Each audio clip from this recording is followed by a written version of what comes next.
Red ZPTC స్థానాలకు అభ్యర్థుల పేర్ల జాబితాలను అక్టోబర్ 5 నాటికి పీసీసీకి పంపాలని సీఎం రేవంత్ రెడ్డి ఆదేశించారు.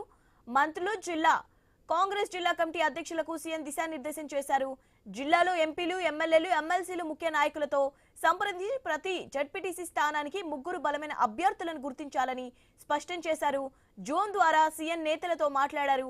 పీసీసీ అధ్యక్షుడు Mahesh Kumar Goud, AICC incharge Meenakshi Natarajan, deputy CM Bhatti Vikramarka ఈ సమావేశంలో పాల్గొన్నారు. గెలిచే అవకాశాలున్న అభ్యర్థులను 6-7 తేదీల్లో పీసీసీ ఎంపిక చేస్తుందని సీఎం వివరించారు. ఎక్కడ చిన్న పొరపాటు కూడా చేయవద్దన్నారు. గెలిపే లక్ష్యంగా పనిచేయాలని మంత్రులకు సూచించారని తెలుస్తోంది. రాష్ట్ర ప్రభుత్వం అమలు చేస్తున్న సంక్షేమ పథకాలతో పాటు అభివృద్ధి కార్యక్రమాలను విస్తృతంగా ప్రజల్లోకి తీసుకెళ్లాలని రేవంత్ రెడ్డి సూచించారని పార్టీ వర్గాలు వెల్లడించాయి.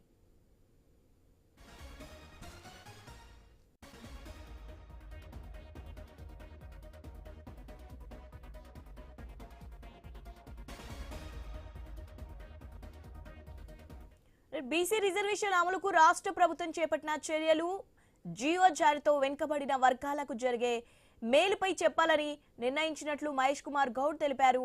అన్ని జెడ్పీటీసీ స్థానాలకు జిల్లా ముఖ్య నేతలు ఏకాభిప్రాయంతో అభ్యర్థులను ఎంపిక చేయాలని, ఎక్కడైనా భిన్నాభిప్రాయాలు తలెత్తితే పీసీసీ తుది నిర్ణయం తీసుకుంటుందని వివరించారు. అందరూ సమిష్టిగా పనిచేయాలని నిర్ణయించామని తెలిపారు. ఎంపీటీసీ స్థానాలకు ఎక్కడెక్కడ జిల్లా నేతలే అభ్యర్థులను ఎంపిక చేయాలని సూచించారు.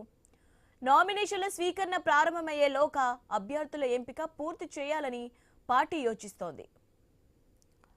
రైట్, దీనిపై అప్డేట్స్ తెలుసుకుందాం. మా ప్రతినిధి స్వామి ఉన్నారు. స్వామి, జెడ్పీటీసీ స్థానాలకు సంబంధించి అప్డేట్స్ ఏంటి?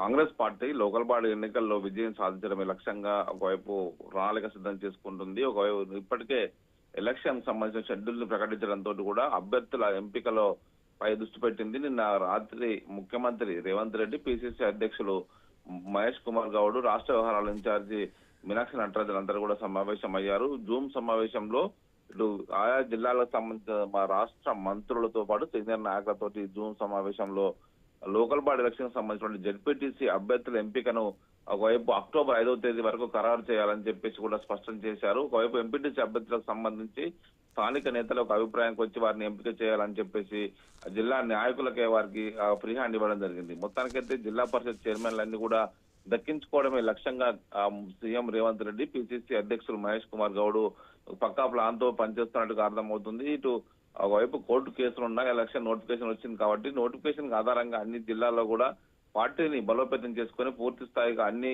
జిల్లా పరిషత్ చైర్మన్లను కాంగ్రెస్ పార్టీ దక్కించుకోవడమే లక్ష్యంగా అభ్యర్థుల ఎంపికలో జాగ్రత్త వహించాలని చెప్పి సూచించారు. ఒక్కొక్క మండలానికి సంబంధించి 3 అభ్యర్థుల పేర్లను పీసీసీకి పంపాలని చెప్పేసి కూడా సూచించారు. ఇందుకు సంబంధించి చివరికి ఏదైనా ఇబ్బంది వస్తే పీసీసీ అభ్యర్థుల విషయంలో వారి సర్వేల ఆధారంగా వారికి ఉన్నటువంటి ప్రజాదరణ ఆధారంగా ఆ పీసీసీ నిర్ణయం చేసి వారిని అభ్యర్థులు ప్రకటిస్తుందని చెప్పేసి కూడా స్పష్టం చేశారు. మొత్తానికి కాంగ్రెస్ పార్టీకి సంబంధించినటువంటి ఎలక్షన్ ప్లాన్ లో భాగంగా వివిధ జిల్లాలకు సంబంధించిన ఎమ్మెల్యేలు, ఎమ్మెల్సీలు, ఎంపీలు అందరినీ కూడా కోఆర్డినేట్ చేస్తూ ఉన్నారు.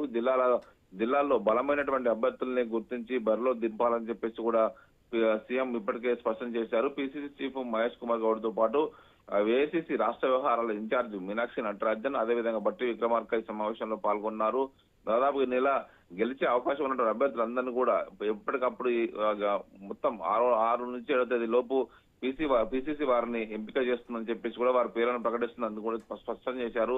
దీనికి తోడు చాలా మంది అభ్యర్థులు ఎక్కడ కూడా ఎలాంటి అనుమానాలు లేకుండా ఖచ్చితంగా పార్టీ లైన్ లో పనిచేసి పార్టీకి విజయం కోసం ఒకవైపు కృషి చేసే వారిని ఎంపిక చేయాలని చెప్పి కూడా సూచించారు. బీసీ రిజర్వేషన్లు ఇచ్చాం కాబట్టి ఖచ్చితంగా దాన్ని గ్రౌండ్ లో పెద్ద ఎత్తున కూడా ప్రచారం చేయాలి. ఒకవైపు ఇచ్చినటువంటి విషయంలో చాలా మంది అనుమానాలు రేకెత్తించే విధంగా మాట్లాడుతున్నారు. ఇది నిలబడేటి కాదు, ఇది నోటిఫికేషన్ ఉండేది కాదని చెప్పేసి కూడా వీళ్ళంతా కూడా పదే చేస్తున్న ప్రచారానికి చెక్ పెట్టేలాగా పార్టీ నేతలు గ్రౌండ్ లో పనిచేయాలని చెప్పి సూచించారు. ఇటు ఎంపీటీసీ అభ్యర్థులకు సంబంధించి స్థానిక ఎమ్మెల్యేలకు, ఎమ్మెల్సీలకు, డీసీసీ నాయకులకే వారికి పూర్తి స్థాయి ఫ్రీ హ్యాండ్ ఇచ్చారు. ఆయా రిజర్వేషన్ అనుకూలంగా ఎలాంటి ఇబ్బందులు లేకుండా ఒక సామరస్యపూర్వకంగా అందరూ కలిసికట్టుగా పనిచేసి పార్టీ విజయానికి దోహదపడాలని చెప్పి కూడా సూచించారు. మొత్తానికైతే కాంగ్రెస్ పార్టీ ఈ ఎలక్షన్ అత్యంత ప్రతిష్టాత్మకంగా తీసుకున్నది. దీనికి సంబంధించి అభ్యర్థుల ఎంపిక దగ్గర నుంచి జాగ్రత్త పడాలని చెప్పేసి సీఎం, ఇటు భట్టి విక్రమార్క డిప్యూటీ సీఎం, ఇటు మహేష్ కుమార్ గౌడ్, ఒకవైపు మీనాక్షి నటరాజన్ కూడా జూమ్ మీటింగ్ లో పార్టీ నేతలకు సూచించారు. Shivani. Right, thank you Swamy.